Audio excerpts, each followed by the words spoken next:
Hello friends, मेरा नाम CA Rajendra Arora है। और दोस्तों, आज हम जीएसटी में एक और बड़ी इंपॉर्टेंट नोटिफिकेशन के बारे में डिस्कस करेंगे। 7 मार्च 2019 को नोटिफिकेशन आई। मैं कहूंगा कि एक लैंडमार्क नोटिफिकेशन है, लैंडमार्क डिसीजन है बाय द गवर्नमेंट।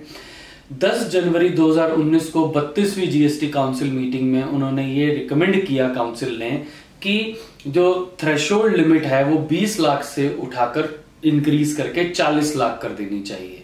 वो थ्रेशोल्ड लिमिट 1 अप्रैल 2019 से लागू हो गई है। 10/2019 सेंट्रल टैक्स की नोटिफिकेशन जो कि 7 मार्च को इश्यू हुई, उसमें उन्होंने कहा कि कोई भी पर्सन जो कि एक्सक्लूसिवली गुड्स में डील करता है, अगर उसकी aggregate turnover during the financial year 40 lakh रुपए को एक्सीड नहीं करती है तो उसको स्पेसिफिकली कंपलसरी रजिस्ट्रेशन नहीं लेना है। सेक्शन 23 सबसेक्शन 2 में ये नोटिफिकेशन लाई गई है। सेक्शन 22 में जो 20 लाख की लिमिट थी उसको एज इट इज रखा गया है, उसको चेंज नहीं किया गया क्योंकि उसको चेंज करने के लिए एक्ट में चेंज करना पड़ता।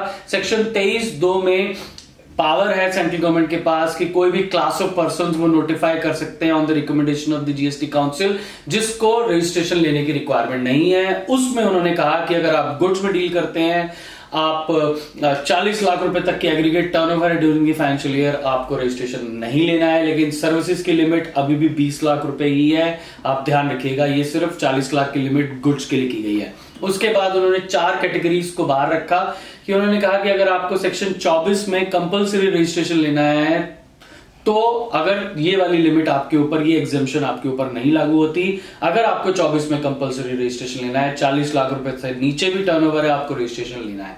उसके बाद उन्होंने कहा 3 तरह के प्रोडक्ट्स के लिए ये लिमिट लागू नहीं होती। पहला, आइसक्रीम्स, अगर आप गुड्स में ट्रेड कर रहे हैं आइसक्रीम्स में, आपके ऊपर ये लागू नहीं होती। पान मसाला में आप अगर ट्रेड कर रहे हैं, आपके ऊपर ये एग्जेम्पशन लागू नहीं होती। मतलब 40 लाख से कम की भी टर्नओवर है तब भी आपको रजिस्ट्रेशन लेना है। उसके बाद टोबैको एंड टोबैको प्रोडक्ट्स में अगर आप डील कर रहे हैं गुड्स में, 40 लाख से कम भी टर्नओवर है, आपको रजिस्ट्रेशन कंपलसरी लेना है। उसके बाद उन्होंने कहा कि अगर आप स्पेशल कैटेगरी स्टेट्स में डील करते हैं, इंट्रा स्पेशल कैटेगरी स्टेट्स में आप हैं और इंट्रा स्टेट सप्लाई कर रहे हैं तो भी आपके ऊपर ये 40 लाख रुपए की लिमिट लागू नहीं होती। उसके बाद उन्होंने कहा चौथी कैटेगरी कि अगर आपने सेक्शन 25 सबसेक्शन 2 में वॉलंटरी रजिस्ट्रेशन लिया हुआ है तो भी आपके ऊपर ये 40 लाख की लिमिट लागू नहीं होती। अदरवाइज गुड्स के केस में अब 1 अप्रैल 2019 से अगर आपकी aggregate turnover during the financial year, of course during the preceding financial year, वैसे प्रीसीडिंग वर्ड वहां यूज नहीं हुआ है, ड्यूरिंग द फाइनेंशियल ईयर अगर आपकी 40 लाख रुपए की लिमिट टर्नओवर नहीं है तो आपको कंपलसरी रजिस्ट्रेशन